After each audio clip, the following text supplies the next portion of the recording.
ఇవాల్టి నుంచి కొన్ని కీలకమైనటువంటి మార్పులు జరుగుతున్నాయి బ్యాంకింగ్ రంగంలో. 2 ఫ్యాక్టర్ అథెంటిఫికేషన్ తప్పనిసరి. ఓటీపీ ఒక్కటి చాలదు. ఇవాళ నుంచి 2 రకాల ధృవీకరణలు తప్పనిసరిగా తీసుకోవాలి. మొదటి దశలో ఎప్పట్లాగానే ఇచ్చే పిన్ను లేదా పాస్వర్డ్, రెండో దశలో బయోమెట్రిక్ ఫింగర్ ప్రింట్ లేదా ఫేస్ ఐడీ లేదా డైనమిక్ టోకెన్ లాంటి మరొక పద్ధతిని వాడాల్సి ఉంటుంది. అదే సందర్భంలో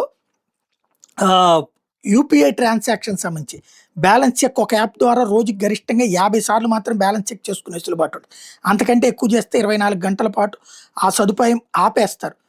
అలాగే పేయీ పేరు కనిపించడం, అంటే డబ్బులు పంపే ముందు ఎవరికి డబ్బు పంపిస్తున్నామో వ్యక్తి బ్యాంక్ రికార్డులో ఉన్న అసలు పేరు మనకు స్పష్టంగా కనిపిస్తుంది. ఇది పొరపాటు వేరే వాళ్ళకి డబ్బులు పంపకుండా సహాయపడుతుంది. అలాగే సాధారణ వ్యక్తుల మధ్య P2P అంటే పర్సన్ టు పర్సన్ లావాదేవీలకి రోజుకి 1,00,000 పరిమితి ఇప్పటిలానే కొనసాగుతుంది. అయితే విద్యా సంస్థలు, ఆసుపత్రులు మరియు పన్ను చెల్లింపులు వంటి నిర్దిష్ట విభాగాలకి ఈ పరిమితిని 10 లక్షల దాకా పెంచారు. అట్లాగే కొత్త నిబంధనల ప్రకారం భద్రతా లోపాల వల్ల లేదా సిస్టమ్ ఫెయిల్యూర్ వల్ల కస్టమర్ డబ్బు నష్టపోతే దానికి బ్యాంకులే బాధ్యత వహించాల్సి ఉంటుంది.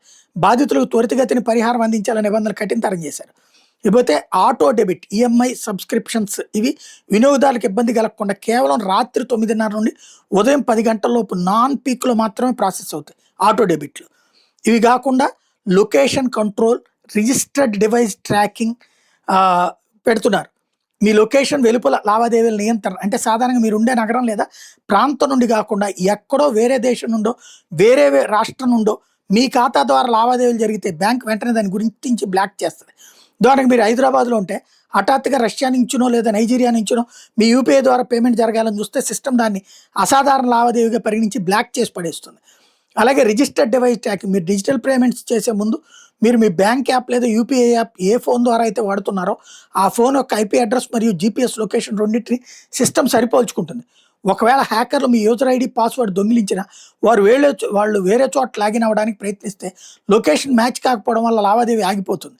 విత్ లొకేషన్ కస్టమర్ స్వయంగా సెట్ చేసుకోవచ్చు. కొత్త అప్డేట్ ప్రకారం మీ బ్యాంక్ యాప్లో మీరు కొన్ని సెట్టింగ్ చేసుకోవచ్చు.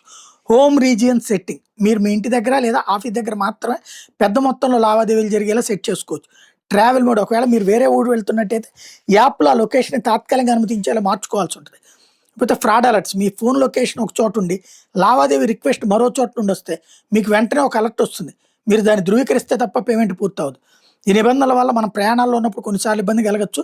అందుకే ఏప్రిల్ 1 తర్వాత వేరే ఊరు వెళ్ళేటప్పుడు మీ బ్యాంక్ యాప్లో international are out station transaction ఆన్లో ఉందో లేదో ఓసారి చూసుకోవడం మంచిది అన్నటువంటి చెప్తున్నారు చాడా శాస్త్రి గారు. ఈ మార్పుల వల్ల లావాదేవీలు పూర్తి కావడానికి కొంచెం ఎక్కువ సమయం పట్టొచ్చు, కానీ మీ డబ్బుకు మాత్రం పూర్తి భద్రత లభిస్తుంది. లొకేషన్ సెట్టింగ్, సాధారణంగా ప్రధాన banking apps SBI, YONO, HDFC, ICICI, axis వంటివి మరియు యూపీఐ యాప్స్లో ఈ సెట్టింగ్స్ ఉంటాయి. ఎక్కడ ఉంటాయి?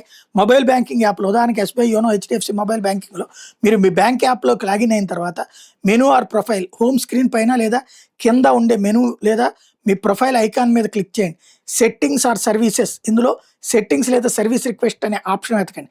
మేనేజ్ కార్డ్స్ ఆర్ అకౌంట్స్, ఇక్కడ మీ డెబిట్ ఆర్ క్రెడిట్ కార్డ్ లేదా అకౌంట్ మేనేజ్ చేసే ఆప్షన్ ఉంటుంది. యూసేజ్ లిమిట్స్, ఇందులో మేనేజ్ యూసేజ్ లేదా కంట్రోల్ అనే బటన్ ఉంటుంది. Location or geo fencing, April 1 తర్వాత ఇక్కడ కొత్తగా ఎనేబుల్ లొకేషన్ ట్రాకింగ్ లేదా జియో ఫెన్సింగ్ అనే ఆప్షన్ కనిపిస్తుంది. దాన్ని ఆన్లో ఉంచుకోవడం అన్నటువంటిది ముఖ్యమైనటువంటిది. అలాగే యూపీఐ యాప్లో Google Pay, PhonePe, Paytm profile app open చేసి మీ ఫోటోపై క్లిక్ చేయండి. సెక్యూరిటీ ఆర్ ప్రైవసీ, ఇక్కడ సెక్యూరిటీ లేదా ప్రైవసీ సెట్టింగ్స్లోకి వెళ్ళండి. పర్మిషన్స్, ఇందులో లొకేషన్ పర్మిషన్ ఎప్పుడు అలౌ ఆల్ ద టైమ్ లేదా వైల్ యూజింగ్ ద యాప్లో ఉండేలా చూసుకోండి. సెక్యూరిటీ అలర్ట్, కొత్త నిబంధనల ప్రకారం ఇక్కడ identify fraudulent sites or locations అనే ఆప్షన్ ఉంటుంది. దీన్ని ఎనేబుల్ చేసుకోవాలి. మీరు ప్రయాణాల్లో ఉన్నప్పుడు చేయాల్సిన, ఒకవేళ మీరు మీ ఊరు వదిలి వేరే చోటుకి వెళ్ళేటైతే మీ ఫోన్ యొక్క జీపీఎస్ లొకేషన్ ఆన్లో ఉందో లేదో సరి చూసుకోండి. యాప్ అడిగినప్పుడు లొకేషన్ పర్మిషన్ ఎలో చేయండి. ఏదైనా లావాదేవీ రిజెక్ట్ అయితే వెంటనే యాప్ నోటిఫికేషన్ చూడండి. అక్కడ are you trying to pay from new location అని అడుగుతుంది. దానికి ఎస్ అని చెప్తే సరిపోతుంది, పేమెంట్ అవుతుంది. ఈ నిబంధనలు పెద్ద పేమెంట్స్ అప్పుడే అవసరం పడతాయి. మనం రోజువారీ చేసే సాధారణ యూపీఐ పేమెంట్స్కి వర్తించు. ఇది ముఖ్యమైనది.